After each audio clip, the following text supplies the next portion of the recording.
ওইটা বের করলো। 3.5 বছরের বাচ্চা, সে এমপি সাহেব বা কি বুঝেন, কি বুঝে সে? আর যে জিয়া হত্যাকাণ্ড তো বোঝার কোনো প্রশ্নই আসে না। সে জিয়া হত্যাকাণ্ডের ভিডিওটা বের করে হাসতে হাসতে আমাকে দেখে দেয়, এই যে না, এইটা শোনো, এইটা শোনো, জিয়া হত্যাকাণ্ডের এই কাহিনীটা শোনো। তো আমরা যেহেতু কোরআনের ছাত্র, হাদিসের ছাত্র, আমার খুব অলৌকিক মনে হলো যে এটা কেমন, সে কি জিয়া হত্যাকাণ্ডের কি বুঝে? এখানে 4 জন বক্তা বক্তৃতা কি বক্তৃতা করছেন, সে কি বুঝবে? আবার ওই ঘটনাটা সে কি বুঝে? মানে সে আমাকে ওখান থেকে সরালো এবং জিয়া হত্যাকাণ্ডের এই ঘটনার নিয়ে যারা টকশো করছেন সেটা শুনতে দিল। এটা ভাবলাম, চিন্তা করলাম, হ্যাঁ, ইতিহাসে তো এমন এমন এমন ঘটনা আছে, শিশুরা যেই জিনিসটা বলে বা যেদিকে তারা গতিপথ দেখায়, সত্য হয়। যেমন হযরত ইউসুফ আলাইহিস সালামের ঘটনায়, ইউসুফ জুলাইখার ঘটনায় ছোট্ট শিশু যে কথাটা বলল, ওটা ফাইনাল। একটা অবুঝ শিশু মতো বাকশক্তি, আল্লাহ তার মুখ খুলে দিলেন। একটা তাফসীর এমন তো আছেই যে ওই শিশুটা বলল যে যদি জামা এইভাবে ছেঁড়া হয় তাহলে ইউসুফ দোষী, আর ওইভাবে ছেঁড়া, পিছন থেকে ছেঁড়া হলে জুলাইখা দোষী, সামনে থেকে ছেঁড়া হলে ইউসুফ দোষী। দেখা গেল পিছন থেকে ছেঁড়া, ছোট্ট শিশু। আরেকটা ঘটনা আছে সহিহ বুখারীতে, হাদিস নাম্বার 3464-66, এবং হাদিসটি সহিহ মুসলিমও আছে, 2550 নাম্বার হাদিস, সহিহ মুসলিম, আপনারা পারলে দেখে নেবেন, সহিহ মুসলিম ও সহিহ বুখারীতে। এখানে একজন গির্জার সন্ন্যাসী, জোরাইজ তার নাম, সেই জোরাইজ এই গির্জায় ইবাদত করতো। তো একদিন তার মা তাকে ডাকলো, ইয়া জোরাইজ, মানে মার একটা প্রয়োজন, মা ডাকছে তাকে। এখন জোরাইজ তখন সালাতে, তারা তখনকার খ্রিস্টানরা মানে তো ঈসা আলাইহিস সালামের উম্মত, খ্রিস্টান জাতীয় হযরত ঈসার উম্মত, তারা সঠিক ছিল তখন। সেটা তো, তিনি তো ইসলামের নবী ছিলেন, হযরত ঈসা আলাইহিস সালাম, মূল ধর্ম তো ইসলামী, খ্রিস্টান নামে যেটা আসলে তখন ছিল সেটা ইসলামী। তো তিনি সালাত করছিলেন, যখন মায়ের ডাক শুনলেন তিনি বলেন, আল্লাহুম্মা সালাতি ওয়া উম্মি, আল্লাহ, একদিকে আমার সালাত, একদিকে আমার মা, আমি কোনটাকে প্রাধান্য দেব? কি সালাত ভেঙে মায়ের ডাকে সাড়া দেব, নাকি সালাতে থেকে যাব? আবার মা ডাকলেন, আবার সে বললো, আল্লাহুম্মা সালাতি ওয়া উম্মি, আল্লাহ, আমার সালাত, আমার মা, কোনটাকে প্রাধান্য দেব, কোনটা নেব? সাইড করতে পারছে না। তৃতীয়বার আবার যখন মা ডাকলেন, সে ওই কথা বলে সালাতে থেকে গেল, তখন মা একটা বদদোয়া দিলেন তারে, আল্লাহুম্মা লা তুমিতহু হাত্তা তুরিয়াহু উজুহাল মুমিসাত, আল্লাহ তাআলা এই জোরাইজ আমার ছেলেকে মৃত্যু দিও না চরিত্রহীনা নারীদের মুখ না দেখিয়ে। মা একটা বদদোয়া দিয়ে দিলেন। আচ্ছা, দিন যাচ্ছে, মাস যাচ্ছে, হঠাৎ করে একটা রাখাল মেয়ে, তার একটা সন্তান জন্ম হলো, যার সন্তান, তার স্বামী নেই। আচ্ছা, এখন ওই মেয়েটা এসে জোরাইজের কাছে আশ্রয় চাইবে, জোরাইজ আশ্রয় দিল না। তখন সেই মেয়েটা বললো, ঠিক আছে। আশ্রয় সে আগে চেয়েছিল, আশ্রয় না পেয়ে সে বললো, আমি এমন এক কাজ করব, তোমার মান ইজ্জত সব মেরে দেব। পরে ওই মেয়েটা জিনা করে সন্তান সম্ভব হলো। সন্তান জন্ম হলে মানুষ যখন ধরলো, এই বাচ্চা কার, কই পেয়েছে, বললো যে এই যে গির্জা যিনি থাকেন, এটা ওনার বাচ্চা। আসলে আমি যে ভাইরাল বিষয়টা, সাতক্ষীরা 4-এর এমপি সাহেবের, এটা আল্লাহ আমাকে জানাননি, এটার কোনো সঠিক জ্ঞান আমার নেই। তার দলের আমির মাস্টার শফিকুর রহমান সাহেব, আমরা তাকে চিনি, তারা যে সিদ্ধান্ত নিয়েছে ঠিক আছে, তারা জানেন। আমি যে বিষয় জানি না, আমি সেই বিষয়ে কথা বলি না। তো জোরাইজের এই কাহিনীটা এই জন্য বললাম যে শিশু, আমি শিশুর প্রসঙ্গটা, এই শিশুর অলৌকিক আচরণটাকেই বুঝাবার জন্য এই ঘটনা আছে। তখন শিশু যখন জন্ম হলো, বললো যে কার, বললো যে যে সন্ন্যাসী, যিনি আপনারা জানেন কত বড় ইবাদত গুজা, সারাদিন আল্লাহকে নিয়ে থাকে, সংসার নাই, কিছু নেই। এই বাচ্চা ওর, জোরাইজ। দর্শাবে তারিকে সুফি কার দিগর মে কুনাত, দিনে সুফিগিরি আর রাত্রে তোমার এই হারামগিরি। তো তুমি এটা অপবাদ দিয়ে দিল। লোকেরা এসে তার গির্জা, মাটির গির্জা ভেঙ্গে চুরমার করে তাকে বেইজ্জত করে সেখান থেকে বের করে দিল। পরে সে বলল, জোরাইজ বলল, আচ্ছা তোমরা তো আমার সব ভাঙলে, তোমরা এই আজকের এই জন্ম নেয়া 2-3 দিনের শিশু, ছোট্ট বাচ্চা, ওজ বাচ্চা, এরা জিজ্ঞাসা করো তো এর বাবাকে, আল্লাহ তাআলা ওই শিশুর মুখ খুলে দিয়েছেন। লোকেরা এসে জিজ্ঞাসা করলো যে বাবু তোমার বাবাকে? ইয়া বাবুস মান আবুক, ও বাবুস, বাবু আর বাবুস একই কথা। বাবুস তোমার তোমার বাবাকে? তখন ওই কোলের শিশুটা 2-3 দিনের বাচ্চা বলতেছে ফুলান, এক রাখালের নাম বললো, যে এই মেয়েটা তো রাখাল নেই, আরেক রাখালের নাম বললো, ওই রাখাল আমার বাবা। এই লোকেরা বুঝলো যে তাকে শিশু তো সত্য বলেছে, সত্যটা পেল। পরে তারা ওই ওই আহ, পাদ্রির গির্জাটা স্বর্ণ দিয়ে বানাবার প্রস্তাব দিয়েছিল, যে আপনাকে জুলুম করেছি, স্বর্ণ দিয়ে বানিয়ে দিই। না, আমার লাগবে না, মাটির গির্জায় আমার জন্য এনাফ। কিছু বললেন না। তাহলে এই শিশু জোলাইকা শিশুর বক্তব্যটাও সত্য ছিল, আর এই শিশুর বক্তব্যটা সত্য ছিল। তৃতীয় আরেকটা শিশু ওই হাদিসে সহিহ বুখারীর 3466 আর সহিহ মুসলিম 2550, ওখানে আরেকটা শিশুর কাহিনী আছে। শিশুটা মায়ের কোলে দুধ পান করছে।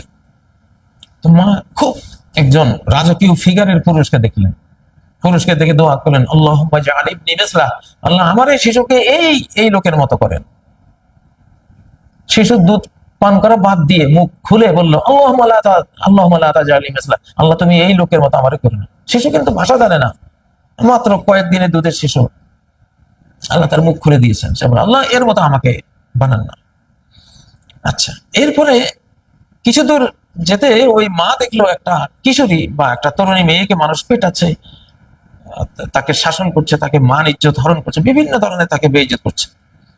মা বলল যে আল্লাহ আমার এই ছেলেকে এই মেয়েটার মতো এত অপমানিত অবদস্থের মতো তুমি করো না।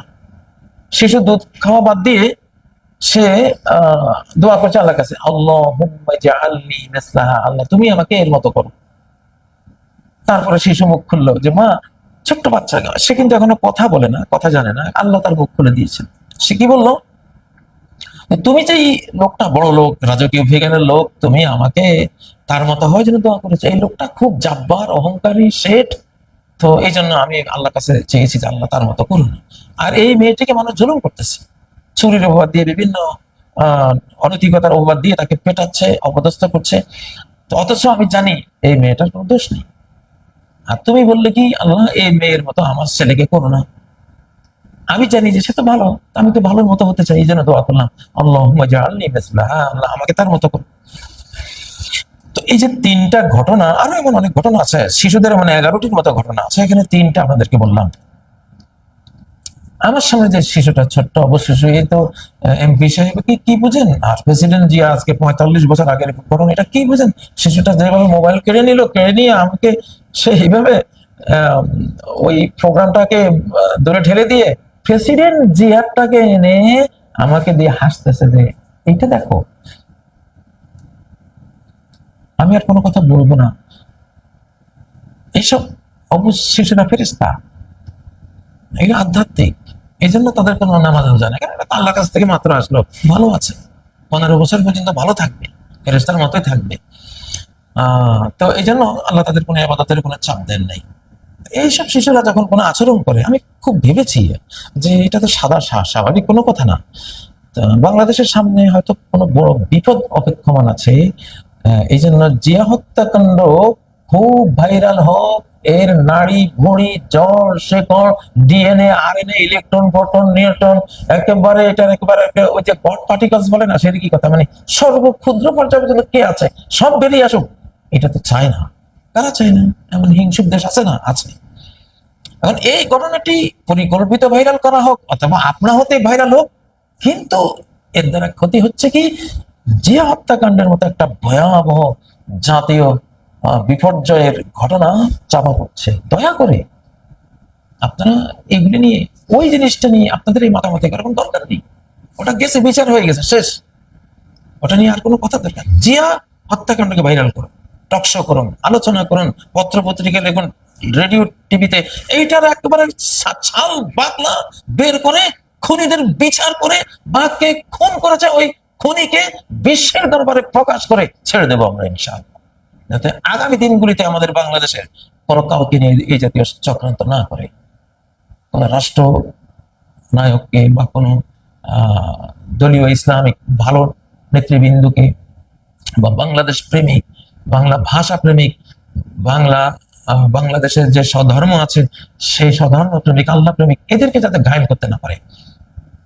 ওয়ালাকুম ফিল কিসাসি হায়াতুন ইয়া উলিল আলবাব, ওহে জ্ঞানীরা, জানের বদলা জান নেয়ার মধ্যে তোমাদের জীবন নির্ভর করছে, বেঁচে থাকা এই নীতি বাস্তবায়নের উপরে নির্ভর করছে। অতএব জিয়া হত্যাকাণ্ডকে ভাইরাল রাখতেই হবে যতদিন এর বিচার না হচ্ছে, এটার খাল বাকলা বের না হচ্ছে, আল্ট্রাসোনোগ্রাম করে, এক্স-রে করে, আরো কি করা লাগে সবকিছু বের করে আনতে হবে। এটাই করণীয়, এটাই ওই অবশেষটির আল্লাহ প্রদত্ত ইলহাম দিয়ে সে আমাকে পিটিয়েছে। আমি অনেকটা মার খেয়েছি এবং তার এইটা দিয়েছে যে আনন্দ প্রকাশ করেছে, আমি তারা উদ্ধার করেছি। যেন আকাশ থেকে তাকে এই নির্দেশ দিয়ে আমরা এই নির্দেশ দিয়ে যেন তাকে এই কাজটা করানো হয়েছে। আমরা যেহেতু স্পিরিচুয়াল বিষয়গুলো খুব মূল্য দিই, আধ্যাত্মিক বিষয়গুলো আমরা দেখি, কোরআন তো পুরোটাই আধ্যাত্মিকতার নাম, রুহের নাম, রুহাম মিন আমরিনা, আমার নির্দেশনা সম্বলিত একটি আত্মা, রূহ, অর্থাৎ এই কোরআন তোমাকে দিয়েছে, এটা পুরোটাই আধ্যাত্মিক। তো এই বিষয়গুলিকে মূল্য দিতে হবে। আশা করি প্রেসিডেন্ট জিয়া হত্যাকাণ্ডকে আপনার ভাইরাল লাগবে। যতদিন এর সুষ্ঠু বিচার সম্পন্ন না হচ্ছে, অনেক ভাইরাল ইস্যু আসতে পারে, এটা সেটা সীমান্তে গোলমাল হতে পারে, সীমান্তের বাইরেও কোনো কিছু ভাইরাল করে এটাকে চাপা দেওয়া হতে পারে, কারণ এখানে দোষী সাব্যস্ত হয়ে যাবে অনেক অনেক বড় রাঘব বোয়ালেরা, এবং সীমান্তের বাইরের অনেকেই বা অনেক শক্তি এখানে এখানে দোষী সাব্যস্ত হবে ইনশাআল্লাহ, জানি। এই জন্য আমরা এখন জিয়া হত্যাকাণ্ড নিয়ে ব্যস্ত আছি, সব কথা এইটারে পরস্পর একটা করতে হবে। মাননীয় প্রধানমন্ত্রী তারেক জিয়া, আধ্যাত্মিক পয়েন্ট থেকে আপনাকে আপনার কাছে আবদার, অবশ্যই এটার একবার শেষ দেখে ছাড়বেন, সকল পত্র পত্রিকায় এটার সংবাদ যাতে আসে সে ব্যবস্থা করবেন। যারা সাংবাদিক ভাইরা আছেন, এই বাংলাদেশকে যদি ভালোবাসেন, বাংলাদেশের স্বাধীনতা অখণ্ডতা যদি ভালোবাসেন, তাহলে জিয়া হত্যাকাণ্ডের ব্যাপারে কথা বলবেন ইনশাআল্লাহ। আমার উদ্দেশ্য এটাই ছিল, জিয়া হত্যাকাণ্ডকে আমরা ভাইরাল, এইটা আল্লাহ তাআলা এটাকে ভাইরাল রাখুন, এটার বিচার, সঠিক বিচার হোক, বেরিয়ে আসুক সবকিছু। সুবহানাকাল্লাহুম্মা ওয়া বিহামদিক, আশহাদু আল্লা ইলাহা ইল্লা আনতা, আস্তাগফিরুকা ওয়া আতুবু ইলাইক। আসসালামু আলাইকুম ওয়া রাহমাতুল্লাহি ওয়া বারাকাতুহু।